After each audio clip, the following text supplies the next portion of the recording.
Joining us now, Deputy Press Secretary and Deputy Communications Director of the White House, Hogan Gidley. Hogan, thanks for being with us. Absolutely. Thanks so much for the time. Hogan, I'm really outraged by this, and so are many of our listeners. Now we find out from the New York Times, we find out two things. We find out, number one, this so-called whistleblower effort was allegedly coordinated with Adam Schiff ahead of time, right? He never divulged that. We find that out. It was a coordinated effort. Now we've got a report that the prosecutor in question in Ukraine was told to cease his investigation of the Bidens because it was jeopardizing that country's ability to get funding. That was reported the other day. What is going on here? It's so interesting. It's almost as though if the president wants to find out what happened as it relates to the 2016 election, that's an impeachable offense.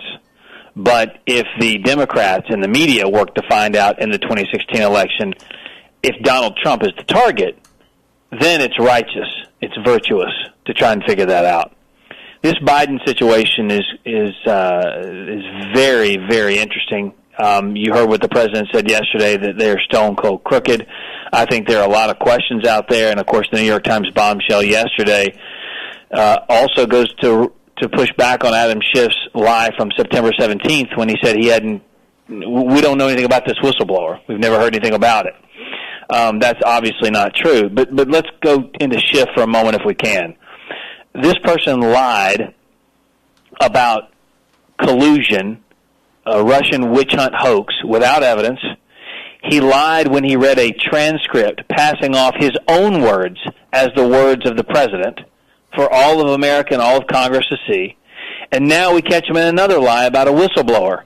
Now, this is way past dishonorable. It's way past disingenuous. This is now getting dangerous. And Democrats, quite frankly, better wake up and smell what they're shoveling.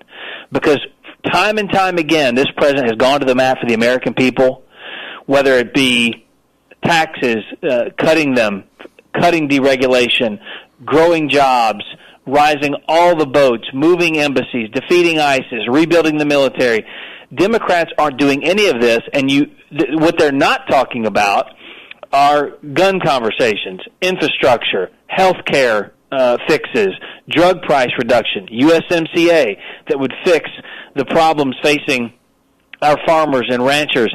And it was so interesting to watch Nancy Pelosi's press conference yesterday. A couple of notes as I take away from that, then I'm sure we'll get into this deeper. She sure can't control her caucus, but boy, can she control the media. Did you see the way she told them, I'm not taking questions on those topics. I want these topics first. Right. And the media said, absolutely, whatever you want, ma'am. Yes, ma'am, here are the questions. So they asked her a couple of questions on guns, and I don't remember the other topic. But the point is, it also went to prove what we've been saying.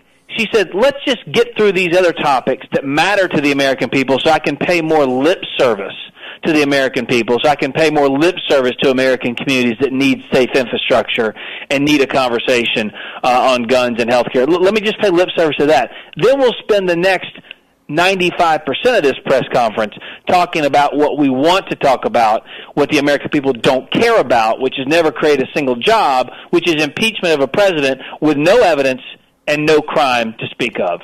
That is what is inherently ridiculous and dangerous. Why don't they just go ahead and vote for a hearing and vote on a hearing? Because what we've got now, we've got a political sideshow with the legacy fake news media 100% behind them, where Republicans can't have a rebuttal witness. They can't subpoena their own people. Basically, it's a one-sided show inquiry, which is a political hit. Why don't they just go and vote for the hearing? You're answering your own question, because it's a political sideshow. They love a good political sideshow because it, in theory, will get them back the only thing that Democrats crave, and that is power. That's what they think is going to get them there, are these sideshows, because clearly they don't care about, look, in Nancy Pelosi's defense, if I were Nancy Pelosi And I went to my caucus and I said, what are we going to focus on in the next year and a half to really show the American people we're for them and for their prosperity and for a future that works for all Americans? And my caucus said to me, if I were Nancy Pelosi, we'd like to focus on infanticide, open borders, free health care for illegal immigrants, not getting a deal for our farmers and ranchers, a Green New Deal that would destroy our farmers and ranchers and also really hurt the impoverished. Those are the things I'd really like to focus on. Nancy Pelosi really doesn't have a choice. Now, the problem with that is she's gone into choosing something the American people even hate more, which is trying to impeach a president with no crime whatsoever. Hatred for this president is not a reason to try and impeach this president, but that's all they've got. That's the only playbook they know, and Nancy Pelosi has lost complete control of her caucus, beholden to those on the far left, like the Squad, for example. And also one more person actually flipping the switch for Nancy Pelosi is this quote-unquote whistleblower, this person with no first-hand knowledge of the phone call, most of it secondhand, and then there's some third-hand knowledge where this person, man or woman, cites hit pieces against the president from the Washington Post and New York Times as reason they're coming forward. So she is controlled by the Squad plus one, and the plus one is a whistleblower that no one's ever seen or heard of and doesn't have direct call of the charges they're alleging. It's an incredible series of events that have happened. And here's the thing, Hogan, the president has been completely transparent. He released the transcripts of the call, and where I think this can't be a cover up. Can't be a cover up if we release the actual document they're asking about. You released the whole thing. They've released everything, so there is no cover up. And now they're saying, well, he was withholding the funds. Well, the funds got released before any of this happened. So what the hell are they talking about? Your guess is as good as mine. They have nothing to run on here, and I think it is kind of important.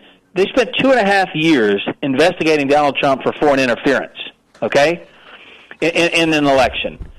And that was all great. But when we go around and say we need to start looking at foreign interference in the election as well, they don't want any part of that because then all of a sudden they're afraid, and they are running scared right now that they are the ones who are going to be exposed for actually working with a foreign power to influence the outcome of an election. And, hey, I know that Democrats don't want to talk about 2016 anymore. All of a sudden they flipped a switch with this impeachment stuff. But I'm old enough to remember when Democrats actually wanted to have a conversation about election interference in 2016. They don't anymore because they're afraid it's going to boomerang back. And this whole notion, again, about moving documents and what was look, we handle all documents at this White House appropriately, in the appropriate manner. I'm obviously not going to get into a conversation about the details or specifics of how we handle classified information, but I am very glad that the media and the Democrats are now concerned about servers.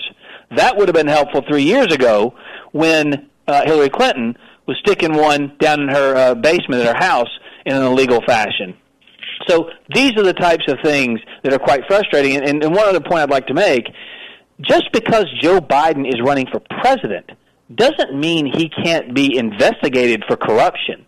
It's almost as though the media is saying, well, you can't go after him, you can't look into his past, you can't attack him in the political sense, not from this White House because we've done none of this. But if he becomes the subject of an investigation because of potential corruption, no, you can't do that, see, because he's running for president.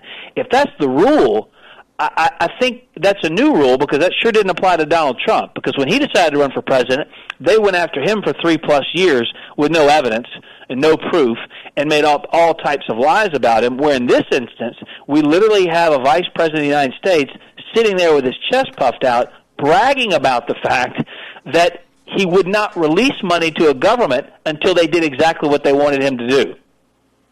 You know, Hogan, we went through, 2.5 years of this Russian collusion hoax, all proven to be false. Yep. And now we're going through it again. And this is really worse because this is absolutely stupid. I mean, yes. You released the transcript. Nothing was done wrong. Nothing was said wrong. And this is a political hit orchestrated by a third level down CIA analyst who hates Trump, a deep stater who before he did this, or she, got third and second-hand information at the water cooler, coordinated with the chairman of Intel, coordinated it with the media, got a high-powered attorney, by the way, very expensive, right, on a CIA salary, so that got funded. We all know that. Does all this in order to create a narrative for Pelosi so she doesn't have to talk about the tremendous success this president is having. Right. I mean, I just broke the whole thing down in like 80 seconds. It's absolutely right. And the transcript, as you mentioned, was perfect. As the president says, he likes to say it's a 10 out of 10. He did nothing wrong in that transcript, and that's obvious. It's for the whole world to see. They can read it for themselves. But what's so disingenuous and purposely misleading by Adam Schiff is that he read that language to the House and to the American people as if it were the president's own words. And I would say this. If that transcript of a conversation between Donald Trump and President Zelensky of Ukraine was so damning and so incriminating, then why didn't Adam Schiff just read the text of the call? He didn't because it wasn't. He had to make something up and pass it off as what really happened, and that, I think, is one of the most undertold stories of this whole thing. It was not a parody. He knew exactly what he was trying to do, which is add another lie onto the fire of what he's already lied about. And let's not forget, this is the same person who had a conversation with Russians who were comedians and hoaxsters and pranksters messing with Adam Schiff, but he didn't know it. And he took the bait because they told him on a phone call, and this audio is out there. Anyone can go listen to this. It's hilarious to listen to them say they have pictures of Donald Trump. And Adam Schiff says, we'd absolutely be interested. Well, after that call, and when the audio came out, Adam Schiff said, no, we knew he was kidding. We knew it was a joke. We knew. We didn't look at it any further.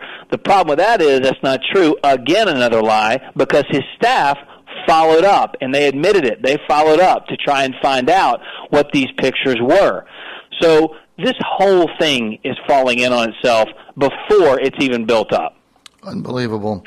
Hogan, we're going to keep telling the truth about this on a daily basis and exposing the fake news, lying legacy media for what it is. And but I was happy that finally the New York Times came out with something that was honest yesterday about Schiff's involvement in this.